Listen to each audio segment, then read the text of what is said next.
Beaucoup de fierté. Une fois tant que les résultats ne sont pas proclamés, c'est jamais acquis.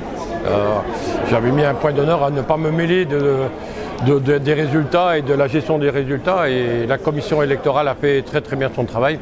Et une énorme fierté de représenter ma fédération qui est, quoi qu'on en dise, une grande fédération sportive. C'est jamais évident de se présenter contre un président sortant et de s'engager. Et donc je les ai remerciés pour leur engagement et puis les saluer pour le résultat. C'est pas le résultat qu'ils escomptaient, mais ça fait partie, c'est le sport. 75% de voix, c'est énorme. Donc oui, c'est une reconnaissance du travail qui est effectué, mais ce n'est pas un chèque en blanc. C'est 4 ans c'est 75% pour pouvoir travailler 4 ans de plus. Tout a été validé, un très beau congrès.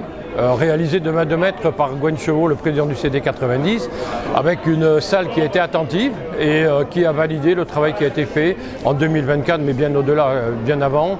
Et donc dans un contexte particulier, parce qu'on avait commencé sous l'égide du Covid et on a eu quelques difficultés avec le nombre de licenciés qu'on a largement rattrapé aujourd'hui. Donc oui, une vraie satisfaction. Ça, c'est le charme du congrès annuel, de voir tout le monde qui se réunit, de revoir des visages, des personnes que l'on connaît depuis des années, certaines qui arrêtent, d'autres qui vont continuer, et puis des nouvelles têtes qui arrivent, comme quoi notre fédération est bien dynamique.